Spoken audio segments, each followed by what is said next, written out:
warahmatullahi wabarakatuh. Baik, di sini saya akan membahas penyuluhan pertanian tentang membangun petani yang mandiri, produktif, dan berdaya saing. Nah, apa itu penyuluhan pertanian? Penyuluhan pertanian adalah proses pendidikan non-formal yang ditujukan bagi petani dan keluarganya agar mereka mau dan mampu menolong diri sendiri, baik di bidang ekonomi, sosial, maupun politik, sehingga dapat meningkatkan kesejahteraan hidupnya. Menurut Undang-Undang Nomor 16 Tahun 2006, penyuluhan pertanian merupakan sistem pendidikan di luar sekolah untuk petani dan keluarganya melalui kegiatan pembelajaran agar tahu, mau, dan mampu menerapkan teknologi guna meningkatkan produktivitas usaha tani. 3 unsur utama. Yang pertama, tahu atau aspek pengetahuan. Petani memahami informasi dan teknologi baru. Yang kedua, mau atau aspek sikap. Petani termotivasi untuk mengubah perilaku. Ketiga, mampu atau aspek keterampilan. Petani terampil menerapkan teknologi dalam usaha tani. Tujuan penyuluhan pertanian. Yang pertama, meningkatkan produktivitas, membantu petani menerapkan teknologi tepat guna untuk hasil panen yang lebih optimal. Yang kedua, mengembangkan kemampuan, menumbuhkan wawasan, sikap, dan keterampilan petani secara berkelanjutan. Yang ketiga, meningkatkan pendapatan, mendorong efisiensi usaha tani sehingga kesejahteraan ekonomi keluarga petani meningkat. Dan yang keempat, menguatkan kelembagaan, membangun kelompok tani yang mandiri, dinamis, dan berdaya saing tinggi. Prinsip-prinsip penyuluhan. Pertama, berorientasi pada petani, yaitu kebutuhan dan kondisi petani menjadi dasar utama setiap kegiatan penyuluhan.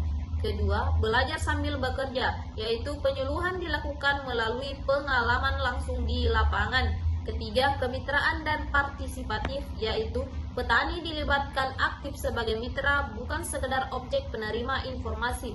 Keempat, berkelanjutan.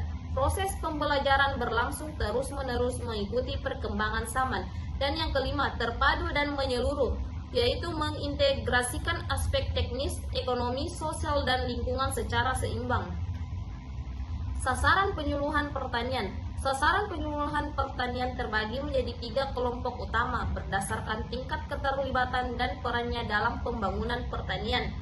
Pertama, sasaran utama, yaitu petani, keluarga petani, dan pelaku usaha tani sebagai penerima manfaat langsung. Kedua, sasaran penentu, yaitu pengambil kebijakan, penyandang dana, dan pemangku kepentingan yang mendukung program.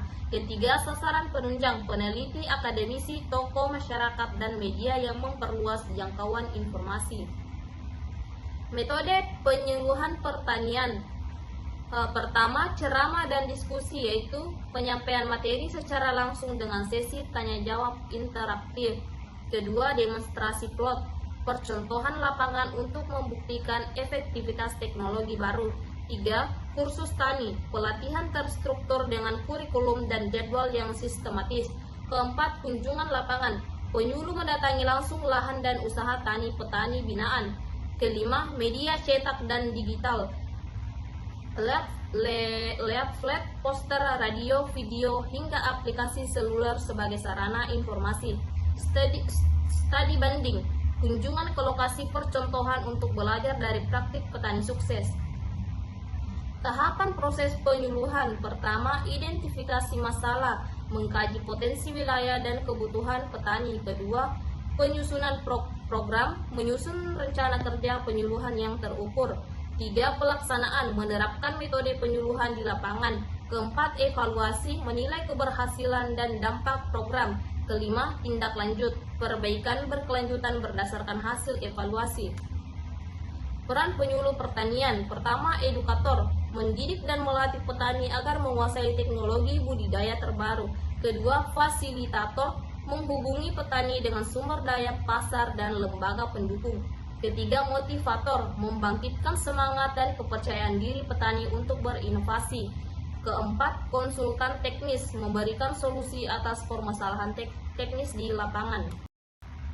Tantangan penyuluhan masa kini. Pertama, regenerasi petani, minimnya minat generasi muda terjun ke sektor pertanian. Kedua, keterbatasan jumlah penyuluh, rasio penyuluh dengan jumlah petani binaan yang belum ideal. Ketiga, kesenjangan teknologi, adopsi teknologi digital yang belum merata di seluruh wilayah. Keempat, perubahan iklim. Pola cuaca yang tidak menentu memengaruhi pola tanam. Strategi penyuluhan era digital. Pertama, cyber extension, memanfaatkan portal informasi digital untuk memperluas akses petani terhadap ilmu pengetahuan. Kedua, aplikasi seluler pertanian, menyediakan informasi cuaca, harga pasar, dan konsultasi melalui gawai petani. Tiga, konten media sosial, menyebarkan edukasi ringkas melalui video singkat dan infografis yang mudah dipahami.